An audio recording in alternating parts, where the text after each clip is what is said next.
जय कुमार नाम एक गांव में किसान रहते थे और उनकी 2 बेटियां थी। दूसरी बेटी को जन्म देते ही उनकी पत्नी की मौत हो गई थी। नित्या उनकी बड़ी लड़की थी जो अभी स्कूल में पढ़ रही थी। उसकी शादी के लिए एक रिश्ता आते हैं तो जय कुमार इस रिश्ते के लिए मान जाते हैं और नित्या की शादी करवा देते हैं। छोटी उम्र होने के कारण शादी क्या होती है नित्या को पता ही नहीं था। अब वह विदा होकर ससुराल जाती है। पहले दिन से ही उन पर जिम्मेदारी इतनी डाल दी जाती है कि उसका सारा दिन घर का काम करने में गुजर जाते थे। उसका अपना न कोई खाने का समय था और न आराम करने का समय थे। रात होते ही उसका पति काम करके शराब के नशे में घर आते थे। नशे में वह नित्या से जबरदस्ती करता था। नित्या के इनकार करने से वह उसे मारना पीटना शुरू कर देते थे। ये सिलसिला 1.25 महीनों तक चलता रहा। एक दिन जय कुमार अपनी बेटी से मिलने उसके ससुराल जाते हैं। अपने पिता को देख नित्या रोना शुरू कर देती है और अपने साथ हुए अत्याचार अपने पापा को बताती है। वह अपने पिता से उसे यहाँ से ले जाने के लिए बोलती है। उसके ससुराल वाले उसे जाने नहीं देते। नित्या के पिता उसे समझाते हैं, समाज के लोग क्या कहेंगे, अब तुम्हारा यही घर है और तुम्हें यहीं रहना है। नित्या आंसू बहाती रहती है और उसके पिता उसे वहीं छोड़कर वापस चले जाते हैं। दिन पर दिन नित्या पर अत्याचार बढ़ता जा रहा था। एक दिन मौका पाकर नित्या अपने ससुराल से भागकर अपने घर चली जाती है।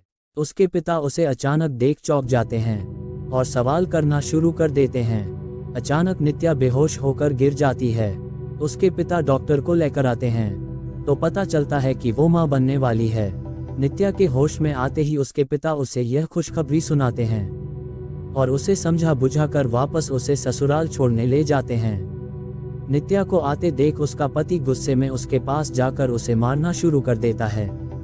नित्या के पिता उसे समझाते हुए हाथ जोड़कर माफी मांगते हैं। नित्या से गलती हो गई, उसे माफ कर दीजिए, वह मां बनने वाली है। पर वह किसी की नहीं सुनता। नित्या का देवर दौड़ता हुआ आता है और अपने भाई को रोकने की कोशिश करता है। फिर मार खाते खाते नित्या फिर से बेहोश हो जाती है। उसका पति उसे वही छोड़ बाहर चला जाता है। नित्या के पिता और देवर नित्या को अंदर कमरे में ले जाकर उस पर पानी डालकर उसे होश में लाते हैं और उसके पिता उसे समझाकर वापस अपने घर चले जाते हैं। रात को नित्या पति रोज शराब पीकर आते रहते हैं और नित्या से रोज जबरदस्ती करते थे। कई दिनों तक ऐसा चलता रहा। अंत में नित्या की तबीयत बहुत खराब हो गई और उसका बच्चा पेट में ही मर गए। अब नित्या भी मौत और जिंदगी के बीच में लटक रही थी। उसे एक अलग कमरे में रख दिया गया था। रात को चुपके से उसका देवर उसके लिए खाना और दवाई लेकर जाते थे। नित्या के ससुराल में उसका देवर ही उसकी तकलीफ को समझ पा रहे थे। कई बार उसने घर वालों को और अपने भाई को समझाने की कोशिश करते हैं। देवर भाभी के रिश्ते पर शक किया जा रहा था, इसीलिए उसने नित्या से दूरी बना ली। धीरे धीरे नित्या ठीक होने लगी थी। फिर एक रात उसका पति कमरे में आता है और उसके साथ जबरदस्ती करना शुरू करते हैं, पर इस बार नित्या ने उसका डटकर सामना किया। नित्या सामने रखी कांच की बोतल उठाती है और अपने पति के सर पर मार देती है, जिससे वह बेहोश हो जाता है और वो वहां से भाग निकल जाती है। इस बार नित्या वह अपने मायके ना जाकर रेलवे स्टेशन चली गई। एक ट्रेन प्लेटफॉर्म से निकल रही थी कि सपना दौड़ते हुए ट्रेन में चढ़ गई। कौन सी ट्रेन थी, कहाँ जा रही थी, मालूम नहीं थी। उस नित्या के कुछ मालूम नहीं थे। बस छिपकर बैठी रही, न जाने कब नींद लग गई। कब सुबह आंख खुली तो ट्रेन रुकी हुई थी। उतर कर देखी तो सामने बेंगलोर सिटी लिखा हुआ था। न पास में पैसा था, न खाने को सामान, बस पानी पीकर पेट भर रही थी। भूख काफी जोर की लगी थी। आखिर कब तक पानी के सहारे रहती। कुछ देर बाद जब स्टेशन के बाहर निकली तो कई लोगों को भीख मांगते उसने देखा। उसके पास भी पैसे नहीं थे। उसने भी भीख मांगना शुरू किया। थोड़े पैसे मिलने के बाद उसने अपने लिए कुछ खाने को खरीदा। दिन ऐसे ही गुजर गया। अब रात हो गई। सोने के लिए कोई जगह नहीं थी। एक आदमी आता है और नित्या की मदद करता है। वो उसको खाना देता है और सोने के लिए स्टेशन के पास जहां सब भीख मांगने वाले सोते थे वहीं जाकर सो जाते हैं। अगले दिन सुबह नित्या फिर से स्टेशन के पास भीख मांगने जाती है। तभी वो मदद करने वाला आदमी आता है और नित्या से उसके बारे में पूछने लगता है। नित्या साफ मन थी, वो इस आदमी को फरिश्ता समझने लगती है और अपनी पूरी कहानी बताते हुए रोने लगी। वह आदमी ने नित्या से कहा, रो मत, मैं तुम्हारे साथ हूँ, तुम कब तक भीख मांगते रहोगी। मेरे दोस्त का घर है और तुम वहाँ खाना बनाने का काम करोगी। नित्या ये बात सुनकर बहुत खुश हुई और वह काम करने के लिए तैयार हो गई। वह आदमी नित्या को गाड़ी में बैठाकर घर में ना ले जाकर कोठे पर ले जाकर बेच देता है। नित्या को मालूम भी नहीं कि वह कहाँ आ गई हैं। जैसे ही कोठे का सेठरानी आती है, नित्या उससे काम मांगने लगती है। सेठरानी बोलती है, आज से तू यही काम करेगी। सेठरानी नित्या को नए कपड़े ला कर देती है और पहनकर तैयार होने के लिए बोलता है। नित्या भी तैयार होकर जैसे बाहर आती है, सेठरानी काम बताते हैं, काम उस कमरे में है, इस आदमी के साथ जाओ, इसके साथ तुमको काम करनी है। जैसे ही नित्या उस आदमी के साथ अंदर जाती है, वह बदतमीजी करने लगता है। नित्या कमरे से बाहर भागती है। सेठरानी उसे पकड़ लेती है और बोलती है, ये कोठा है और तुझे यहाँ बेच दिया गया है। आज से तुझे यही काम करना है और इसी काम के तुम्हें पैसे मिलेंगे। चल, नाटक मत दिखा। नित्या ये सब सुनकर चौंक गई।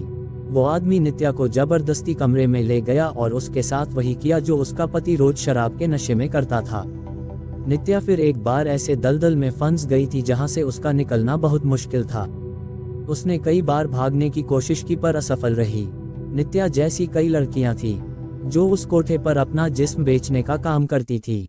शुरुआत में सब भागने की कोशिश करती थी, फिर नाकाम होकर समझौता कर लेती हैं। नित्या समझौता करने वालों में से नहीं थी। वह हर वक्त मौके की तलाश में रहती थी। हालांकि कई बार उसका शोषण हुआ, काफी मानसिक और शारीरिक परेशानी झेलना पड़ा।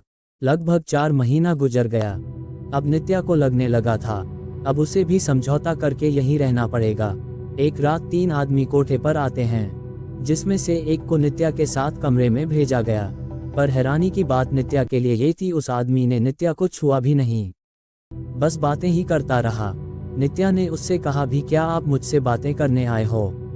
उसने कहा, हाँ, मैं ऐसी जगह पर नहीं आता, आज पहली बार आया हूँ। मैं अकेला रहता हूँ, मेरे घर में भी कोई नहीं रहा अब, इसलिए मेरा दोस्त मन बहलाने के लिए मुझे यहाँ जबरदस्ती ले आया। माफ करना, मैंने तुम्हारा समय बर्बाद किया, पर मैं पैसे दे दूंगा तुम्हें। नित्या को पहली बार एक ऐसा इंसान मिला जो सच में एक अच्छा इंसान था। नित्या ने उससे उसकी जिंदगी के बारे में पूछा। उसने अपना नाम नितिन बताया और सब कुछ बता दिया अपने बारे में। अब उसके घर में कोई नहीं रहा, अब इस दुनिया में वह अकेला है। फिर उसने नित्या से कहा, तुम्हारा नाम क्या है? बात करने में तो तुम सीधी साधी लग रही हो, फिर तुम ऐसा काम क्यों करती हो? माफ करना, मैं कुछ ज्यादा ही बोल गया। नित्या को ऐसा लगा नितिन मेरी मदद कर सकता है। एक बार नितिन से अपनी जिंदगी की बात करके देखती हूँ, इस पर भरोसा किया जा सकता है, और अगर कुछ हुआ भी तो इस नरक से बुरा क्या होगा मेरे लिए। ये सारी बातें सोचने के बाद नित्या एक बार नितिन पर भरोसा करके उसे अपने जिंदगी की सारी बातें बता देती है। पर इस बार उसके आंखों में आंसू नहीं थे। वक्त और हालात ने उसे कठोर बना दिया था। नितिन सारी बातें सुनकर एकदम चुप हो जाता है और नित्या की तरफ बस देखता ही रहता है। कुछ देर बाद वह नितिन से बोलते हैं, क्या तुम इस दलदल से बाहर निकलना चाहती हो? मैं तुम्हारी मदद कर सकता हूँ। नित्या नितिन पर भरोसा करती है। नितिन के जाने का वक्त हो गया था। उसने कहा, चिंता मत करो, कल मैं रात को फिर से आऊंगा और मौका पाकर तुम्हें यहाँ से ले जाऊंगा। इतना कहकर नितिन चला गया। रात गुजर गई, सुबह हो गया। नित्या रात होने का इंतजार कर रही थी। रात होते ही नितिन फिर से कोठे पर अकेला आता है और पैसे देकर नित्या से मिलता है। दोनों कमरे में जाते हैं और कैसे भागना है ये सोचने लगते हैं। आधी रात हो जाने के बाद दोनों कमरे से चुपके से बाहर आते हैं और भागने की कोशिश करते हैं, पर सामने बहुत से लड़के पहरे दे रहे थे। इन दिनों को मौका नहीं मिलता भागने का और फिर ये कमरे में चले जाते हैं। कुछ देर बाद फिर से कोशिश करते हैं पर नाकाम हो जाते हैं। ऐसे करते करते सुबह हो जाती है। नितिन के वापस जाने का वक्त हो जाता है। इस बार फिर से नितिन नित्या को बोलता है, चिंता मत करो, मैं रात को फिर आऊंगा। इतना बोलकर वह चला जाता है। रात होते ही नितिन फिर पैसे देकर नित्या के साथ कमरे में जाता है। फिर से भागने की कोशिश होती है और फिर से नाकाम हो जाते हैं। नित्या उसने अब नितिन को मना करती है यहाँ नहीं आने को। नितिन के कारण पूछने पर नित्या बोलती है, यहाँ से भागना मुश्किल है और रोज रोज यहाँ आने से तुम्हारे पैसे भी बर्बाद हो रहे हैं। नितिन कहता है, अब की बार मैं पुलिस को लेकर आऊंगा, तुम मेरा साथ देना, उन्हें सब कुछ बता देना, तुम्हें और बाकी लड़कियों को यहाँ जबरदस्ती रखा गया है। नित्या बोलती है, इसका कोई फायदा नहीं, मैंने कई बार कोशिश की। यहाँ कई पुलिस वाले भी आते हैं जो इन सब लोगों से मिले हुए हैं और यहाँ की लड़कियाँ भी गवाही नहीं देती। उन्हें अब यही अच्छा लगने लगा है, सबको बहुत पैसे मिलते हैं। नितिन हार नहीं मानता है।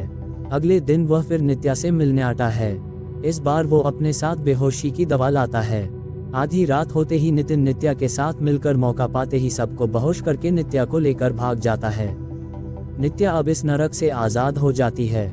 नितिन नित्या को लेकर अपने घर चला जाता है। सुबह होते ही सब होश में आते हैं और नित्या को खोजने लगते हैं। कोठे वाले समझ गए जरूर वही लड़का नित्या को लेकर भागा है। वो सब उसकी तलाश करने लगते हैं। नितिन खाने का सामान लेने बाजार जाता है तो देखता है कोठे वाले चारों तरफ घूम रहे हैं।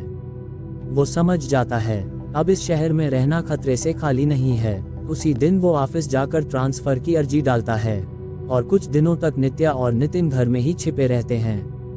करीब 5 दिन बाद नितिन की ट्रांसफर मंजूर कर ली जाती है और नितिन बिना किसी को बताए नित्या को लेकर इस शहर को छोड़कर बहुत दूर जहां कोई इन्हें जानता नहीं और कोठे वाले लोग कभी इन तक पहुंच ना सके वहां लेकर चला जाता है।